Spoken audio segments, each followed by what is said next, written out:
this is all going to get into how we framed what we're looking to Exosuit technology to achieve for us and our customers and our employees. We literally make comic books, and we tell highly visual stories that are character-driven, that position our customers, our future customers, as the heroes.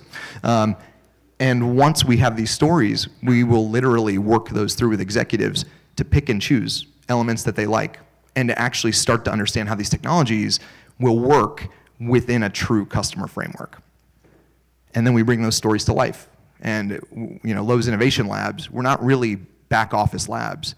Our labs are our stores and our customers' homes. And so we turn those stories into carefully metered out POCs to start testing our assumptions. Do people like these things? From a technical standpoint, when do we think we're going to get to a place where they work? Effectively, if I was to boil down this concept of narrative-driven innovation, and again, this is separate from Exosuit, but I'm happy to, anyone wants to buy me beers, happy to talk to you about this, talk your ear off all night. We look at basically three things. We find an addressable problem and opportunity. I'm going to show you how we resolve that for Exosuit. There are exponential technology areas that we do believe will have a profound disruptive impact on our current business. So we'll often merge those things, team up with a group of really talented science fiction artists and writers. Some of them are in Austin, actually. It's been really nice being out here, meeting them in person, to translate these into customer-focused narrative visions. All right, so Exosuit. And I wanted to bring it. I don't know, man, Keith from Lockheed Martin figured something out. When I tried to wear it through TSA, they just take it away from you. Who knew? Carbon fiber, they just don't like it. So to get to Exosuit, and we've done this multiple times over the years, we've convened these cross-Lowe's, cross-enterprise groups to really unpack today's problems, tomorrow's problems, and just really get a cross-functional understanding of what we could potentially solve. This is before, by the way, we even went into, oh, we are going to make exoskeletons. It's sort of a leap. From these sessions, some of the things we learned, and this is just scratching the surface.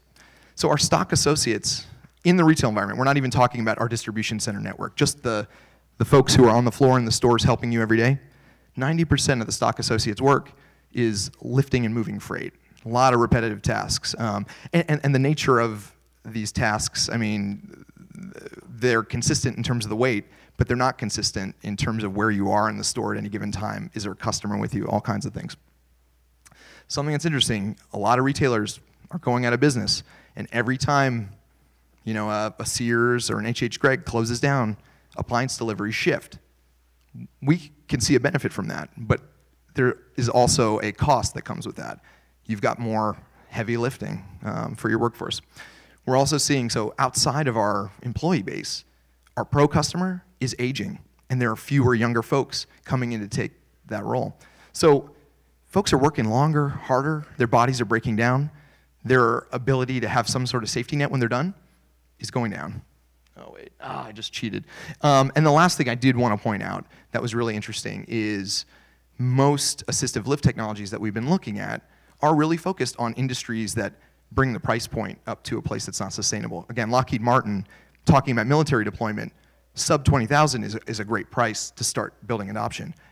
For retail, I mean, we got to get this down to hundreds of dollars. This is a radically different market. So these bullets coupled with other things like, we've got close to 2,000 stores. So a Lowe's store is a node in every community in North America. That's a really important thing. And we took those inputs, worked with a series of science fiction writers and artists to start crafting a narrative about our future employee and our future pro. In this case, it's not a story about exoskeletons. It's actually a story about a new role for employees in which they can help in disaster recovery and actually reframe how our business operates in the future. Out of that, one of the key elements was an exosuit that enabled them to do more, be safer, be equipped with sensors. Now, this is a far future vision that has been bought into. We're not going to start there. We need to help these folks, right? Our stock associates. So we put the story out. We looked at lots of different approaches. We are exploring with our safety and supply chain teams lots of different ways to attack this. Interventions, other kinds of sensor packages. It's not always about the far end exosuit. But we wanted to start working towards that ultimate end goal. And so we initiated a pilot. It's been going for a few pilots. really looking at a few basic things. One, hey, are we going to improve metabolic energy reduction with an exosuit? Also, can we reduce load and all that good stuff? Can we improve employee posture when they're wearing the suit, when they're not wearing the suit? Can we make them happier? Can we improve their mental well-being? Unemployment's really low right now. I think everybody knows that. Really difficult to attract really good employees. So that was actually a factor in thinking about how we were going to approach this. And then lastly, which is as important as anything, is there a pathway, and when do we think we can get to a suit that is right for retail? It's light, it's cheap. I was going to say inexpensive. No, it's just cheap. But it works really well, and our employees want to wear it. So I think I'm going to show you, oh, not just yet. Okay. I'm going to show you a video, too, so you'll see it in action, even though I couldn't wear it through security. All right, so to get there, we scoured for quite a few partners. Virginia Tech was really fantastic to work with. Their assistive robotics lab, they do a lot of work in terms of trying to help disabled walk again, rehabilitate them. And they're very flexible. And we look for partners who are willing to go with us, read the comic book, and actually build a joint vision. They were great to work with. And so we've been running in-lab and in-store tests on a series of form factors. You'll see one since 2016. Our focus from the beginning, and this is what Virginia Tech specialized in, is passive systems. While the powered systems can enable way more, that's just not going to help us achieve the goal of the form factor that we're at right now. And again, we really focus on retail employees. A lot of the work that they do overlaps with our pro customer, and we wanted to tackle a different segment of the market than the folks that are really focused on distribution centers and things like that.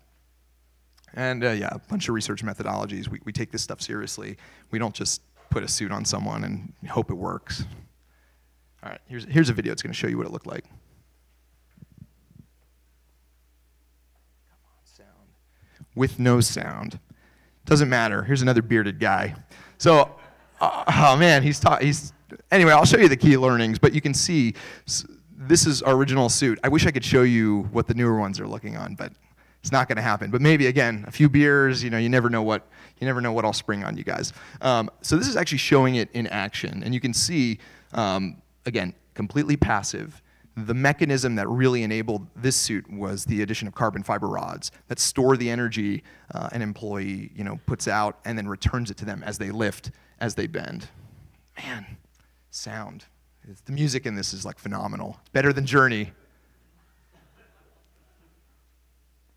Well, I'll show it to you guys one-on-one later in the hallway. Probably more important to just walk you through what we learned by actually putting it in store on real employees. All right, so obviously reducing body stress, reducing energy use was really important. In our initial tests, metabolic reductions were great, 10 to 12% lower than where they were, and we're even seeing improvements on that as we continue to evolve. In terms of actual muscle activity, we were testing, using electromyography. The same level of activity, it was a lot lower using these passive suits. It was great. Really, what was nice was in terms of the lifting posture. Some of these tests were just a few weeks long, and after the employees took the suits off, they were consciously mimicking the posture, and it really acted as an interesting training mechanism, which might have implications for how we would deploy something at scale. Again, we're really trying to improve the well-being of our employees. One aspect of how we tested this, not just the biomechanical studies and everything that you would anticipate, we also use applied neuroscience methodologies to see what's going on in our employees' brains while they wear it, while they put it on. On some levels, we can make user experience improvements in future suits. As folks are wearing it, and you can see the EEG reader on some of the folks, as they were kind of going through it. Significantly lower mental stress, higher motivation and emotional intensity as they were wearing it. It was really nice. We found people were more focused on their job, and then that coupled with the survey data, much higher satisfaction, and they also felt like the company was there for them. Some fun quotes from folks. This was really nice. We had at least one employee who came back to work after a back injury, and the suit was a godsend to that person. I can't really talk about exact numbers, but we lose hundreds of days to back, neck, and shoulder injuries of productivity per store, right? So this actually helping people get back to work faster, great for us, great for the employee. It gets everybody going faster. really nice, like everyone hands down came away from our initial test just feeling less tired, feeling that they had exerted a lot less energy. It was really great. All right, but let's talk about the bad stuff in terms of this first thing. So in terms of suit design, so I did mention we used applied neuro, and we were watching what was going on in people's brains as they put the suit on and off in one of our, well, in our various iterations. People's cognitive load would spike even after they'd gotten used to wearing it every time they put it on. We have got a lot of work to do in terms of actually making a suit that's super comfortable. And we found that's one of the biggest barriers to adoption. Folks don't want to put it on the first time. And if they can't do that, you're done, right? It's like, great, we made this awesome suit. No one wants to wear it. Breathability and cooling, those stores get really hot. We actually uncovered some interesting issues that had nothing to do with the suit, but about HVAC. So that was a nice unintended consequence of actually piloting an exoskeleton. And again, I think one of the reasons we wanted to focus on retail and not just distribution centers is the variety of tasks you have to do when you're in a living warehouse with actual customers is vast. And we uncovered just this enormous number of other tasks that we need to make the suit adjustable for. And we are doing that, and I think it's going to be really interesting. It's like the things I can't talk about are really interesting. Well, but one piece of it, pockets, holy crap, right? Like every Lowe's employee, you need to keep your measuring tape. You need to have a Sharpie. You need to have all these pieces that you can be sort of the Swiss Army knife for customers. We just need to add pockets, and that increases satisfaction with the suit pretty significantly. So before, I mean, I'm pretty much, we're almost done here. So I talked about narrative, right? And narrative led to what we did. There were some unintended consequences that were not good related to narrative. I think when we got started, we were excited to enroll our employees in this sort of Iron Man pilot, right? You are a superhero. And they loved it. And they loved it in a lot of their feedback. They used the same language. They internalized the narrative. Everything we know happens when you contextualize something within story happened. However, we're not trying to encourage our employees to lift so much more weight, they're at greater risk of hurting themselves. We're trying to make them work more smartly and safely. And when you tell someone they're Iron Man, you don't want to do that. So that was a really interesting learning. The power of narrative can be so powerful, it can push people to do things you don't want them to do. And that's actually a learning we're taking in as we design the suit. And this is really important. And I'll talk about it when we say what the future of the suit will be. Another challenge that was interesting is when you tell someone they're going to have superpowers and they have limitations on their movement because the force, of the suit is like limiting their postures, things like that, that actually is at odds with the promise that you're giving them. And so that helped us figure out both, how to tweak force, but also how to set expectations properly. All right, I can't show the future yet. We're doing some really interesting things. But we are, I think, to that point about trying to recontextualize. You're not Iron Man. And also trying to adjust to the reality that you've got to be able to wear this thing all day, every day, put it on easily, all that. We're moving from the exoskeleton, the traditional model we're looking at, and thinking more as exomuscle, right? And the problem with any of the skeletons we all see, whether it's like in science fiction movies like Alien or the military setups, it conveys this hard, robotic, I should be able to do all these crazy things. And there's a whole world to be explored around that. That's where we're going next. And we think in doing that, we're going to achieve a lot of things.